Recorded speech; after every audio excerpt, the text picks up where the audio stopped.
Welcome বন্ধুরা, তোমাদের সকলকে জানাই বঙ্গভূমি ইউটিউব চ্যানেলের স্বাগত। আগের পর্বে আমরা দেখেছিলাম মন্দিরময় পাত্রা গ্রাম। এই পর্বে আমরা দেখে নেব রানী শিরোমণির মহামায়া বা যোগমায়ার মন্দির এবং কর্ণের গড়। মেদিনীপুর স্টেশন থেকে বা মেদিনীপুর বাস স্টপ থেকে আপনাদেরকে আসতে হবে ভাদুতলা, এবং সেখান থেকেই খুবই সামনে এই যোগমায়া মন্দির। তো আসুন দেখে নেওয়া যাক। পাত্রা দেখার পর এবার আমরা এসেছি একটু হালকা টিফিন করে দিচ্ছি। ইডলি নিচে সূর্যটা ধোসা পাইনি বলে মনটা খারাপ। ধোসা পাবো, আগে পাবো, তো একটু ইডলি খেয়ে নি। বাবুদা অলরেডি শুরু করে দিয়েছে খাবার, আর আমাদের জন্য অপেক্ষা করেনি। দীর্ঘক্ষণ বাইক চালানোর পর কিছুটা খিদেও ক্লান্তি অনুভব করছিলাম, তাই একটা ছোট দোকান থেকে আমরা জল খাবার সেরে নিলাম। টেস্ট কেমন বাবুদা? আমরা চলে এসেছি কর্ণগড় দুর্গা মন্দিরে।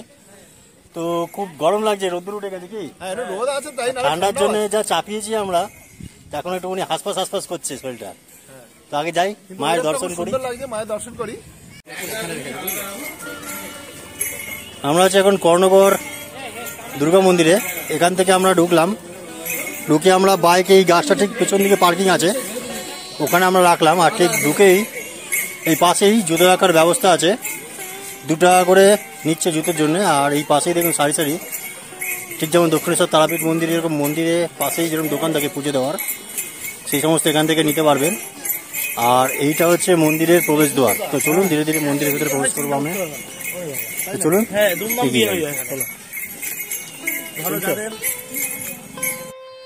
ভাদুতলা কর্ণগড়ের এই সেই মা যোগমায়ের মন্দির। কথিত আছে এখানে নাকি যুবক যুবতীরা এলে তাদের মনস্কামনা পূর্ণ হয়, অর্থাৎ তাদের প্রেম বন্ধন থেকে বিবাহ বন্ধনে আবদ্ধ হন। আমরা প্রবেশ করবো এখন এই মন্দিরে। জয় মা। এই মন্দিরে ভোগেরও সুব্যবস্থা রয়েছে। আপনারা যারা ভোগ গ্রহণ করতে ইচ্ছুক তাদেরকে জানিয়ে রাখি, ভোগ গ্রহণ করতে হলে সকাল 8:30 থেকে 9:30 মধ্যে যোগাযোগ করে কুপন সংগ্রহ করতে হবে।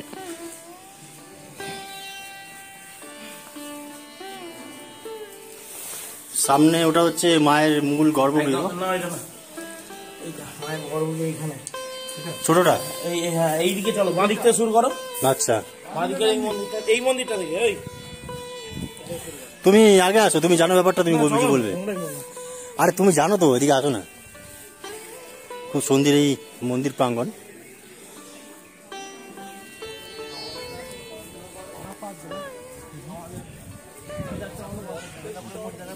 এটা হচ্ছে আনন্দপুরের মধ্যে। এটা হচ্ছে মহাবীর মন্দির। মহাবীর বলতে কি আমাদের হনুমানজির কথা বলা হচ্ছে? দুর্গা মন্দির বলছে না, দুর্গা মন্দির ওই দিকটা। এইখানে শিব মন্দির দুটো। আচ্ছা, শিব মন্দির আছে। আচ্ছা আচ্ছা, এইসব। এটা হচ্ছে মহাদেব মন্দির, আমার বাবার মন্দির। মহাদেব, হর হর মহাদেব।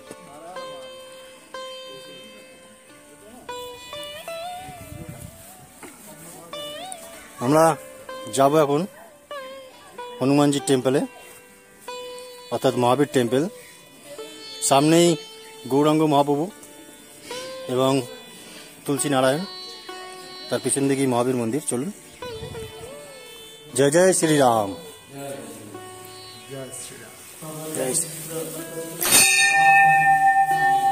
जय पवन पुत्र हनुमान की सेवा, रामचंद्र की देवादिदेव महादेव की जय। जय मारुति नंदन की जय।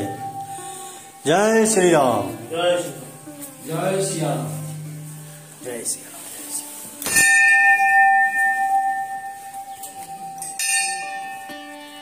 ওড়িশি টান আছে, উড়িষ্যা, এটা উড়িষ্যা ছোট ওড়িশি টান আছে।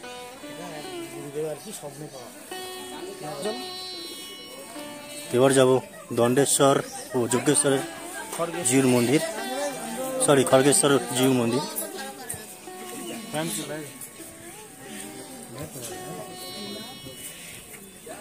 জয় মহাদেব, জয় ভোলেনাথ, জয় ভোলেনাথ।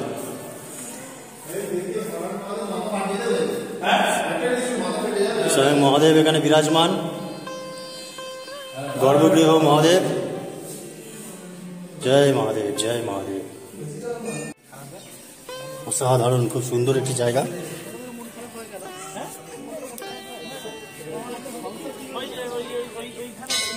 এবার যাব মায়ের মন্দিরে।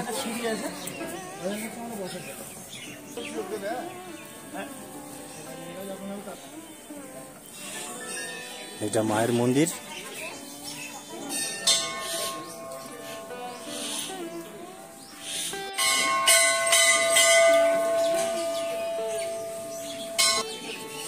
মন্দিরে ঘুরতে ঘুরতে লোকমুখে জানতে পারলাম মন্দিরের একটি মাহাত্ম্যর কথা। তাই বন্ধুরা, এখানে মায়ের কাছে আপনার মনস্কামনা জানাতে হবে না, মা আপনাতেই আপনার সব মনস্কামনা পূর্ণ করবে। এতটাই জাগ্রত এই মায়ের মন্দির।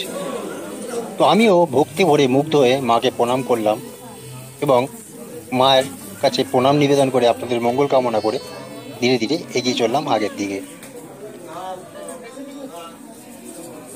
এরপর আমরা এগিয়ে গেলাম ধীরে ধীরে সেই স্বামীজি বা গুরুজি, যিনি এই মন্দিরের স্থাপনা করেছিলেন মায়ের স্বপ্ন আদেশ পেয়ে। বন্ধুরা, মা যোগমায়া বা মা মহামায়ার মন্দির দর্শন করার পর আমরা এগিয়ে চললাম সেই ঐতিহাসিক সাম্রাজ্যের দিকে। কথিত আছে মহাভারতের কর্ণ সাম্রাজ্য ছিল নাকি এই কর্ণগড়ে। আবার কেউ কেউ বলে রানী শিরোমণির সাম্রাজ্য ছিল এই কর্ণগড়। তো চলুন আমরা ঘুরে দেখব সেই ঐতিহাসিক জায়গাটি। বর্তমানে এই মন্দিরগুলি রক্ষণাবেক্ষণের দায়িত্বে রয়েছে ভারতীয় আর্কিওলজি ডিপার্টমেন্টের বা প্রত্নতাত্ত্বিক ডিপার্টমেন্টের অফিসাররা। তো চলুন আমরা ঘুরে নেব এই প্রসিদ্ধ জায়গাটি। রাঙামাটির পথ ধরে এগোতে এগোতে সামনে পড়ল একটি সিমেন্টের পুল।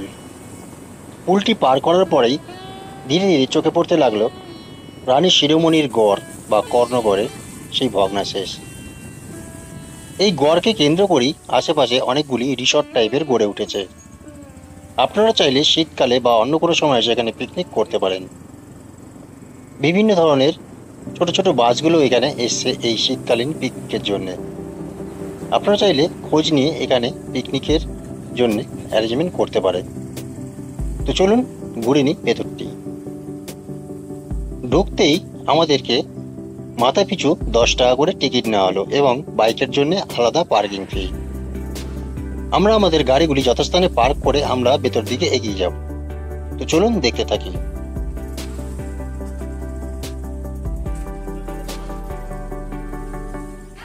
এটা হচ্ছে সেই প্রবেশ দ্বার। এখান থেকে প্রবেশ করে পাশেই টিকিট কাউন্টার।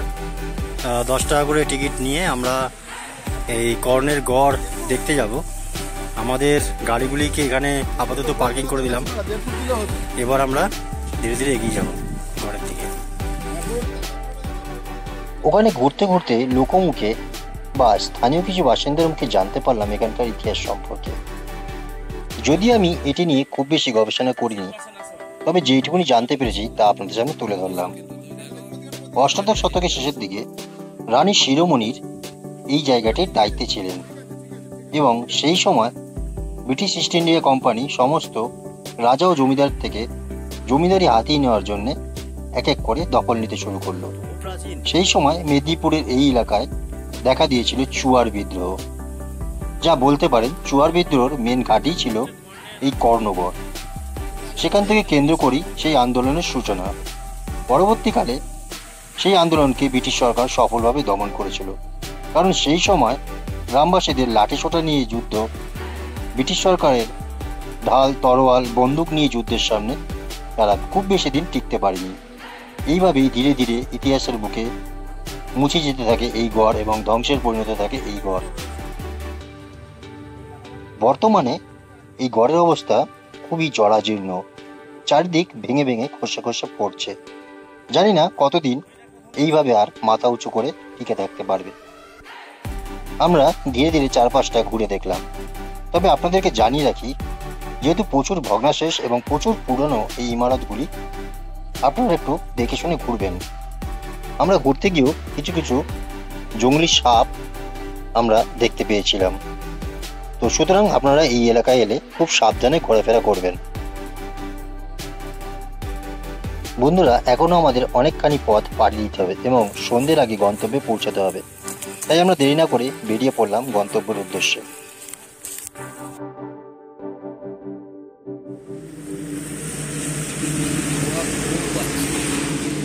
এই সেই জঙ্গল, গভীর অরণ্য, আর তার পাশ দিয়ে ছুটে চলেছে হাইওয়ে।